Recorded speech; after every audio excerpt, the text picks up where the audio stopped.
نبی نے بیٹی کو عزت دی ہے. بیٹیوں کو سمجھنا چاہیے کہ بیٹی کو عزت ہی میرے رسول نے عطا فرمائی ہے. حبیب پاک صلی اللہ علیہ وسلم نے فرمایا گرچہ مشکل ہے لیکن جس نے 4 بیٹیاں یا 4 بہنیں پال لی اس کے ذمے آ گیا بہنوں کا پالنا.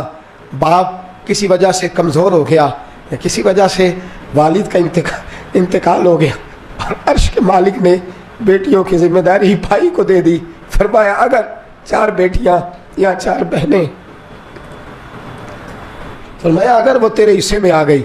ویسے تو لوگ پراپرٹی بانٹتے ہیں نا باپ کی, ویسے تو لوگ باپ کی جائیداد اور اس کا روپیہ اور اس کا بینک بیلنس بانٹتے ہیں. اگر بٹتے بٹتے تیرے حصے میں باپ کی بیٹیاں آ گئی تو آمینہ کے معصوم بیٹے اور حضرت فاطمہ کے بابا فرماتے ہیں کہ تو ان کی اچھی تربیت دینا, انہیں ڈانٹنا نہ, انہیں تکلیف نہ دینا, اچھی تربیت کر کے تو ان کی شادی کر کے میرے پاس آنا.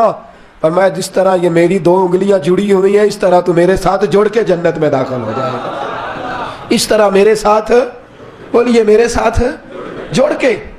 حضرت عباس حضور کے چچا ہیں, کہتے ہیں حضور جس کی 4 نہ ہو 3 ہو.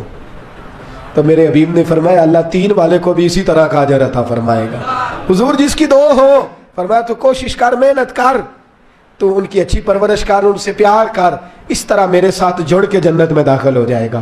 حضرت عباس کہتے ہیں ہم نے ایک کے بارے میں پوچھا ہی نہیں اور ہمیں پکا پتہ ہے جو ایک کی بھی پرورش کرے گا اسے بھی اللہ کے رسول جنت میں بازو تھام کے لے کر کے جائیں گے. حضرت فاطمہ کہتی ہے میں نے آنکھ کھولی نا جب گھر میں 5 سال عمر حضرت فاطمہ کی تھی جب نبی پاک نے اعلان نبوت فرمایا. ان روایات میں اختلاف رہتا ہے, کبھی کمی بیشی بیان کی جائے یا کہیں ہو جائے تو یہ چونکہ بڑی مضبوط روایات ملتی نہیں. 5 سال عمر تھی میری جب حضور نے اعلان نبوت کیا تو کہتی ہے میں نے گھر میں دکھ دیکھے, آزمائشیں دیکھی, لیکن ہر گام پہ میں اپنے نبی کے ساتھ کھڑی رہی. ہر گام پہ. کہا آپ دین کے لیے سب سے پہلے نکلی کب تھی؟ بازار جانے کو تو نکلی نہیں, مارکیٹ تو جانا حضرت فاطمہ کا ثابت ہی نہیں, گلی کے اندر نکلنا تو ثابت ہی نہیں, تقاریب کے اندر جانا تو ثابت ہی نہیں. ایک دفعہ نکلی حضرت فاطمہ سب سے پہلے گھر میں. کب نکلی؟ حضرت خدیجہ کا انتقال ہو گیا ہے, سیدنا صدیق اکبر ملک شام گئے ہوئے. کسی نے دوڑ کے آ کے حضرت فاطمہ کو بتایا کہ مسجد حرم شریف میں خانہ کعبہ کے سامنے حضور سجدے میں تھے. اونٹ کی اوجڑی بڑی وزنی ہوتی ہے, اس میں گند بہت زیادہ ہوتا ہے, حضور کا وجود نرم و نازک ہے. ابو جہل نے, ابو سفیان نے, ان کافروں نے اوجڑی اٹھا کے حضور کی گردن پہ رکھ دی ہے. بظاہر حقیقتاً نہیں, بظاہر یہ حال ہے کہ حضور کی گردن مبارک اٹھ نہیں رہی. حضرت فاطمہ کہتی ہے میں نے پہلے دن نقاب اوڑھا اور میں نے دوپٹہ لیا. کہا حضور کی گردن پر اوجڑی ہے, پاک رسول کی پاک بیٹی, عزت والے رسول کی عزت والی بیٹی. حضرت فاطمہ فرماتی ہے میں پہلے دن برقع اوڑھ کے حرم شریف گئی, حضور سجدے میں, سر پہ وزنی اوجڑی. فرماتی ہے میں نے کھینچ کے اتاری, حضور کھڑے ہوئے, میں روئی نہیں, میری آنکھوں میں آنسو نہیں, میں نے حضور کی انگلی تھامی. آپ فرماتی ہیں ساری کائنات مصطفیٰ کے پیچھے اور نبی میرے پیچھے. فرماتی ہے میں گھر نہیں لائی نبی پاک, حضور نے بھی نہیں پوچھا بیٹے کدھر جانا ہے, سیدھی میں آب زمزم کے کنویں پہ لے گئی. فرماتی ہیں بظاہر بالوں میں وہ اونٹ کی اوجڑی کے ذرات لگ گئے تھے. فرماتی ہیں لوٹے میں پانی بھرا, ایک ہاتھ سے میں پانی ڈالتی, دوسرے ہاتھ سے حضور کی زلفوں کو سنوارتی. فرماتی میں دھوتی جاتی, فارغ ہوئی حضور کے کپڑوں کو میں نے دھویا, وجود پہ پانی ڈالا. میرے دوستو یہ انداز محبت, یہ انداز وفا, یہ انداز تربیت. فرماتی ہیں پھر میں نے اپنے دوپٹے سے حضور کے بالوں کو صاف کیا, پھر کہا حضور چلیے.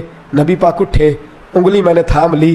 فرماتی ہیں خرامہ پیچھے, اب بھی نہیں پوچھا فاطمہ کدھر جانا ہے. فرماتی ہیں حضور سید عالم صلی اللہ علیہ وسلم کو گھر لائی, چارپائی پہ بٹھایا اور بٹھا کے دودھ کا پیالہ میں لائی, حضور کو دیا. پھر میں نے نبی پاک کو کھجوریں دی اور جب حضور نے پی لی تو فرماتی ہے میں بازوؤں کا ہار بنا کے گلے سے لپٹ گئی, ماتھا چوما تو حضور روئے. تو میں نے کہا یا رسول اللہ آپ نے غم نہیں کرنا, میری اماں سیدہ خدیجہ فرمایا کرتی تھی فاطمہ تیرے باپ کو اللہ بڑی عزت عطا فرمائے گا. بڑی فرماتی ہیں وہ پہلے دن میں دین کے لیے نکلی. پھر میں بدر میں بھی مصطفیٰ کے ساتھ گئی, احد میں بھی گئی, میں خندق میں بھی گئی, میں پھر حضور سید عالم صلی اللہ علیہ وسلم کے ساتھ احد میں جب نبی پاک صلی اللہ علیہ وسلم کو زخم لگ گئے, حضور کے دانت مبارک شہید ہو گئے, وجود سارا زخموں سے بھر گیا. تو میرے رسول پاک صلی اللہ علیہ وسلم کے سامنے حضرت علی آئے. میں نے الحمدللہ اس غار کی زیارت کی ہے میدان احد میں جس میں میرے نبی نے آرام فرمایا تھا. فرماتے ہیں غار میں آرام میں تھا, حضرت علی آئے تو جناب علی فرماتے ہیں رسول پاک صلی اللہ علیہ وسلم نے فرمایا علی میرے زخموں کی خبر فاطمہ کو نہیں کرنی. حضرت فاطمہ ساتھ ہیں, زخمیوں کو پانی پلاتی ہیں, حضور کے ساتھ ہیں, میرے زخموں کی خبر فاطمہ کو نہیں کرنی, اسے نہیں بتانا. جناب علی کہتے ہیں حضور نے یہ کہا اور میں نے رخ پھیرا تو فاطمہ میرے پیچھے کھڑی تھی. فاطمہ پیچھے, بتانا پڑا ہی نہیں, سجدہ پہنچ گئی. کہتے ہیں کپڑا گرم کر کے جلا کے لائیں, حضور کے زخموں میں رکھا. بڑا حوصلہ ہے حوصلے والے نبی کا. فرماتی ہیں گیلا کپڑا کر کے لائیں, اس سے حضور کے چہرے انور سے خون کو صاف فرمایا. پھر فرماتی ہیں حضرت فاطمہ رضی اللہ تعالیٰ عنہ نے نبی پاک کو مرہم پٹی کی. فرماتی ہیں ان ساری چیزوں سے فارغ ہو کے کپڑے ساتھ لائی تھی, حضور کا لباس تبدیل کیا. جب رسول پاک صلی اللہ علیہ وسلم غار میں ٹیک لگا کے آرام کرنے لگے, اللہ نے پتھروں کو نرم کر دیا. تو فرماتی ہیں فاطمہ اٹھ کے باہر گئی. جناب علی فرماتے ہیں میں گیا تو احد کی پچھلی جانب دیوار پہ سر رکھ کے فاطمہ رو رہی تھی. فاطمہ رو رہی تھی. میں قریب گیا تو میں نے کہا وہاں تو تیرے بڑے حوصلے تھے, تیرا ایک آنسو بھی نہیں گرا, اور یہاں تیرا کیا حال ہے؟ فرمانے لگی علی تو نے حضور کے زخم نہیں دیکھے, تو نے رسول پاک کی تکلیف کو نہیں دیکھا. وہاں روتی تو حضور پریشان ہوتے, یہاں اپنے رب کی بارگاہ میں آنسو بہا رہی ہوں. حضرت علی کہتے ہیں آنسو میرے بھی نکلے. میں نے کہا بیٹی جانے اور باپ جانے. وہ کہتے ہیں فاطمہ کو بتانا نہ. فاطمہ جاتی ہے تو حوصلہ دیدنی, ساری زندگی اس دین متین کے لیے سیدہ طیبہ طاہرہ کا عصبہ نور رہا. گھر میں میرے رسول کریم صلی اللہ علیہ وسلم کائنات کے امام ہے. توجہ ہے آپ حضرات کی؟ این تو نہیں آ رہی. بڑا خاص عنوان ہے, اس عنوان پر بولنا بھی مشکل, لکھنا بھی مشکل, پڑھنا بھی مشکل. خاص منفرد سا عنوان ہے حضرت فاطمہ الزہرا. سیدہ فرماتی ہیں گھر کے اندر یہ حال تھا کہ حضور اشارہ کریں, یہ نہیں کہ باپ دے کچھ نہیں سکتا تو بچے غربت میں پلے, نہ اختیاری فقر ہے. حضور اشارہ کرے تو کائنات کی ساری نعمتیں ڈھیر ہو جائے. اور آپ فرماتی ہیں میں نے یہ منظر دیکھا بھی ہے, یہ منظر میں نے, بولیے یہ منظر میں نے, حضور کی بادشاہی کو میں نے دیکھا ہے. ایک دفعہ یہودیوں کی عورتوں نے شرارت کی کہ حضرت فاطمہ کو بلاتے ہیں اور ان کی غربت کا مذاق اڑاتے ہیں. معاذ اللہ ثم معاذ اللہ. کہتی ہیں گھر آئی عورتیں, کہنے لگی حضور اپنی بیٹی کو بھیجیے, ہمارے گھر میں شادی ہے, ہم چاہتی ہیں یہ وہاں لوگوں کو تبلیغ کریں, دین کا پیغام دیں. اب اسلام پر تو حضور ضرور بھیجا کرتے تھے, چاہے کوئی دھوکے سے ہی بلاتا. میرے حبیب پاک صلی اللہ علیہ وسلم نے کہا فاطمہ جاؤ. حضرت فاطمہ کہتی ہیں ہاں تو کرلی پر میرے وجود پہ کپڑے پھٹے ہوئے تھے, کئی جگہ پہ پیوند تھے, اور مجھے پتا تھا یہ عورتیں کس مزاج کی ہیں. فرماتی ہیں میں نے نہ, حضور نے کہا تو میری آنکھوں میں 2 قطرے آنسوؤں کے آ گئے. میں نے کہا یا اللہ اپنے لیے نہیں, تیرے نبی کے دین کے وقار کے لیے. یا اللہ یہ عورتیں یہ بڑے برے خیالات اور نظریات کی ہیں, یہ مذاق اڑائیں گی دین اسلام کا, مہربانی فرما, نظر کرم فرما. حضرت فاطمہ فرماتی ہیں ابھی میری بات بھی مکمل نہیں ہوئی, رسول پاک پھر تشریف لے آئے اور فرمایا فاطمہ کیا کیا سوچ رہی تھی, کیا کہہ رہی تھی؟ کہ حضور کوئی خاص نہیں. فرمایا نہیں کچھ تو کہہ ہی رہی تھی, کچھ تو سوچ ہی رہی تھی. کہتی ہے میں نے بادشاہی کے نظارے گھر میں دیکھے, کچھ تو سوچ رہی تھی. حضور کیا ہوا؟ فرماتے ہیں حضور نے چادر مبارک کھولی, اندر سے جوڑا نکالا. فرمایا پتہ نہیں تو نے کیا سوچا ہے, جبریل جنت سے جوڑا لے کے پہنچ جائے. نے وصال سے 3 دن پہلے حضرت فاطمہ کو بلایا, کان میں کوئی بات کہی تو حضرت فاطمہ رونے لگی. حضرت عائشہ کہتی ہیں پھر کان میں کہا تو ہنسنے لگی. حضور کے وصال کے بعد میں نے پوچھا فاطمہ کیا بات ہوئی تھی؟ فرمایا نبی پاک نے میرے کان میں کہا تھا فاطمہ میرے جانے کا وقت آ گیا ہے. تو میں رو پڑی. پھر حضور نے فرمایا جنت میں تو سب سے پہلے مجھ سے ملاقات کرے گی. تو فرماتی ہے میں ہنس پڑی. حضور کا وصال ہوا. حضرت انس بن مالک چونکہ چھوٹے سے تھے, گھر کے کام کاج کرتے تھے شروع سے, وہ آئے تو جناب علی فرماتے ہیں فاطمہ کہنے لگی حضور کو دفن کر کے لوٹے, تدفین سے فارغ ہوئے, قبر مبارک میں اتارا, حکم پورا کیا. کہتے ہیں واپس آئے تو جناب انس سے سیدہ فاطمہ کہنے لگی انس تو نے بھی میرے رسول پہ مٹی ڈالی ہے, انس تیری جرت ہو گئی تھی. فرماتے ہیں اس وقت فاطمہ کا پہلا آنسو گرا, اور پھر 6 مہینے حضور کے بعد حیات رہی, میں نے اس کے آنسو گرتے دیکھے. لوگ سو جاتے, وہ حضور کے روضے پہ جا کے بیٹھ جاتی. کہتے ہیں میں سمجھاتا بہلاتا, لیکن فاطمہ کہتی علی صبر اپنی جگہ, کرم اپنی جگہ. اور میں تجھے کیا بتاؤں, بہن بھائی پہلے سارے چلے گئے, والدہ پہلے چھوڑ گئی, اب حضور علیہ الصلوۃ والسلام نے بھی پردہ ڈال لیا ہے, مجھے چاہ اور جانب کچھ دکھائی نہیں دیتا. کہتے ہیں 6واں مہینہ تھا حضور کے وصال کو. ایک دن مسکراتی ہوئی فاطمہ گھر آئی روزے سے رات کو بچوں کے ساتھ.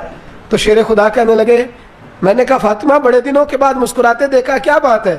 تو کہنے لگی علی آج میری آنکھ لگ گئی تھی, مجھے حضور خواب میں ملے ہیں. تو مجھے حضور نے کہا تو روتی کیوں ہے؟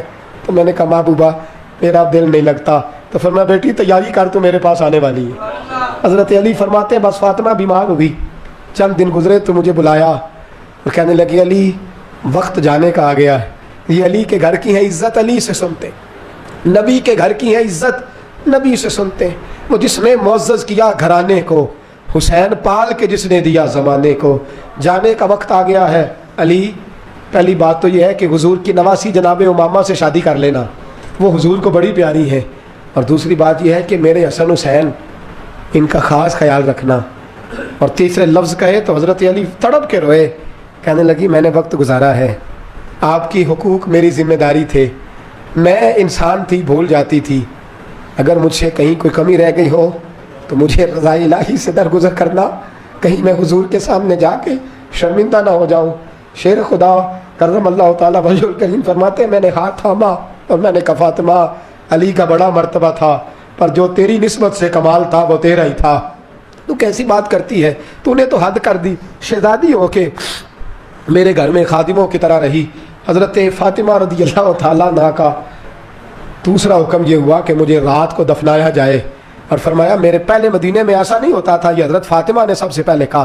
فرمایا میری چارپائی کے ساتھ لگا کے نا شاخیں, چارپائی کے ساتھ تو اوپر لا کے انہیں اوپر سے باندھ دینا, اور ان شاخوں کے اوپر ایک کپڑا ڈالنا, میرے کفن پر بھی کسی کی نظر نہ پڑ جائے, میرے کفن پر بھی. فرمایا شاخیں لگا کے یہ وصیت کی. فرمایا اوپر سے پھر رات کو اٹھانا, اندھیرے میں اٹھانا, اور پھر کفن کے اوپر شاخیں باندھ کر گویا ایک ڈولی سی بنا کر اس کے اوپر بھی کپڑا ڈالنا, کسی غیر محرم کی میرے کفن پر بھی نظر نہ پڑے. اور علی مجھے اپنے ہاتھوں سے قبر میں اتار کے اللہ کے سپرد کرنا. جناب انس بن مالک فرماتے ایک قیامت حضور کے وصال پہ دیکھی تھی, اور دوسری قیامت میں نے حضرت فاطمہ کا جنازہ اٹھی تو دیکھی. فرماتے ہیں عمر فاروق ایک کونے میں لگ کے رو رہے تھے, میں گیا, میں نے کہا عمر تو دلیر آدمی ہے, تجھے کیا ہوا؟